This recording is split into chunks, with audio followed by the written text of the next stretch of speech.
changamoto zetu sisi wenye ulemavu, na si wenye ulemavu tu, kuna wazee, utakuta mjamzito wakati huo hawezi kupanda kwenye ngazi au mazingira yanakuwa sio rafiki kwake. Kwa hiyo tunavyotengeneza mazingira rafiki kwa watu wenye ulemavu, si tu wenye ulemavu, tunagusa jamii nzima yenye uhitaji wakati huo. Kwa hiyo siku ya leo ni kama hii Ngazi Mbetuko ni mfano tu wa kwamba mazingira yote, majengo yote yanayojengwa wilaya Nzega, Tabora na nchi nzima yazingatie mahitaji ya watu wenye ulemavu ili waweze kuingia na kulitumia lile jengo, aweze kupata huduma. Mfano labda ni zahanati, kama leo hii kuna mashule, kuna masoko, majengo yote. Lakini mbali zaidi, hata majumbani tunahitaji hizi mazingira yawe rafiki kwa watu wote, kwa sababu kadri umri unavyozidi, si tunakuwa wazee, unakuta miguu haiwezi kutembea vizuri. Kama umejenga gorofa, inakuwa sasa unahitaji nini? Sasa si ukapange, si ukafanyaje? Kwa hiyo tunafanya hivi kuelimisha jamii, mgeni rasmi, ili ijue kwamba kundi hili na makundi yote ambayo yanahitaji wakati huo waweze kuzingatia mazingira rafiki ambayo yataweza kusaidia, kwa sababu wengi wanahisi kwamba watu wenye ulemavu hawezi kufanya chochote, au ukishakuwa mzee basi unakaa tu nyumbani. Hapana, utahitaji kwenda hospitali. Kama ni mwenye ulemavu atahitaji kwenda kwenye elimu, si ndio? Kwa hiyo tuzingatie mahitaji ya watu wote, hasa wenye ulemavu katika wakati wa kujenga majengo. Ndio lengo la hii Ngazi Mbetuko. Na Ngazi Mbetuko hizi wetu wengi wanafuata tu kwamba serikali imesema tujenge, kwa hiyo mtu mwingine anapachika. Ndugu zangu, tunaijua iliyokuepo hapa, si mnajua kalikuepo kadogo tu hivi, lakini ilikuwa kama kamewekwa tu hivi.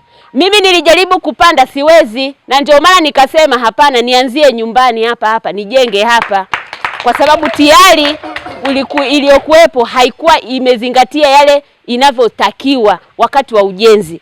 Kwa hiyo na tunavyoona hii hapa, tunajenga kutokana na msingi wa jengo hilo.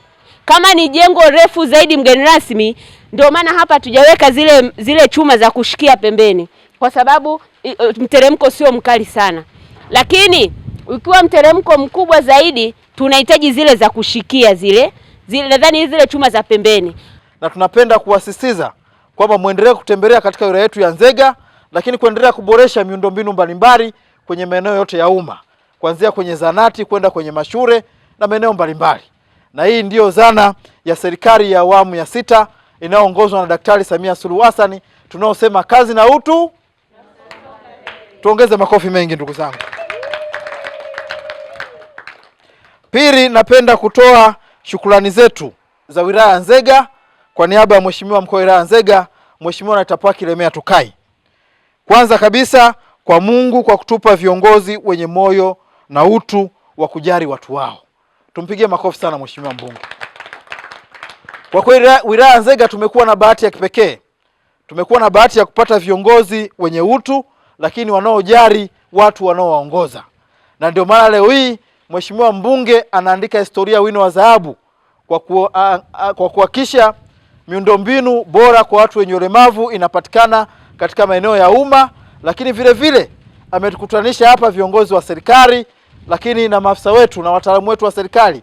Tunaona maafisa ustawi leo wanafurahi tu kwamba wateja wao wanakwenda kupata huduma bora. Tupige makofi mengi ndugu zangu.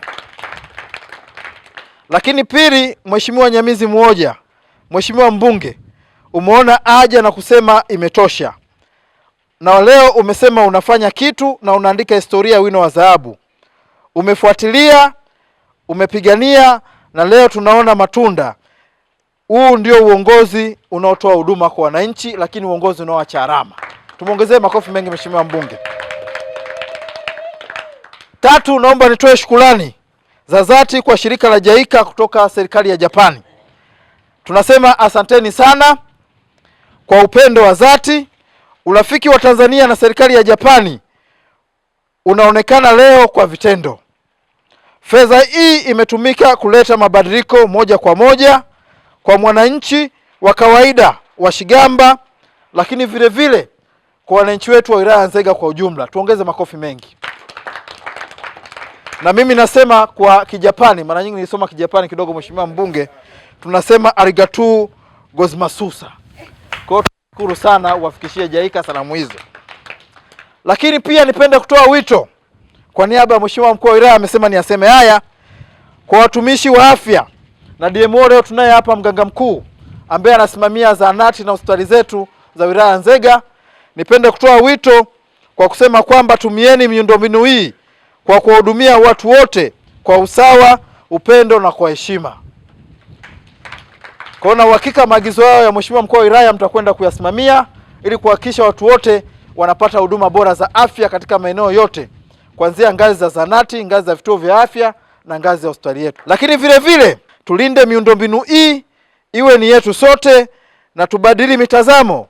Mtu mwenye ulemavu ni ndugu yetu, si ndio ndugu zangu? Kwa hiyo mheshimiwa mkuu wa wilaya anasema tukalinde miundombinu hii. Na sisi wengine ambao bado ni wazima ni walemavu watarajiwa, si ndio? Kwa sababu hatujui kesho itakuwaje. Kwa hiyo ni muhimu sana tukalinda miundombinu hii kwa sababu itakuja itufae kwa wakati ujao. Kwa watu wenye ulemavu, hii ni nyumba yenu pia.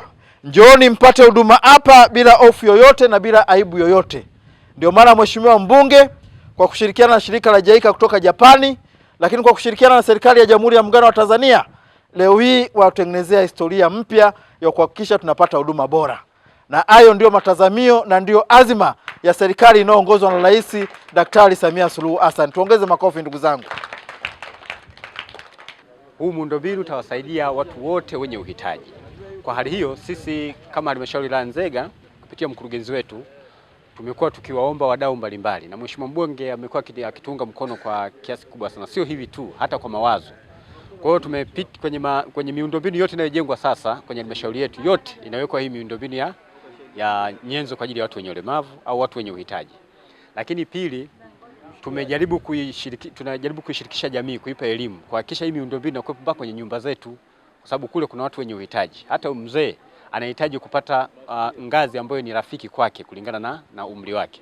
Kwa hiyo tumejaribu kuielimisha jamii kupitia ule umoja wa kijamii, wanaita Nzengo kwa lugha rahisi ya huku, kwamba wajaribu kujenga slums kwenye maeneo ambayo yana uhitaji, lakini ofisi zetu zote, ofisi za vijiji, ofisi zote za kutolea huduma, tupate miundombinu hii kwa ajili ya kuwawezesha watoto. Na sio hii tu, bado kuna maeneo ambayo yana uhitaji wa kujengwa maeneo ya vivuli kwa ajili ya watu wenye ulemavu wa ngozi, lakini kuna mazingira ya watu wasioona wanahitaji nyenzo saidizi, fimbo na nini. Kwa mfano kama ndani lazima tuwe na fimbo, tuwe na gongo.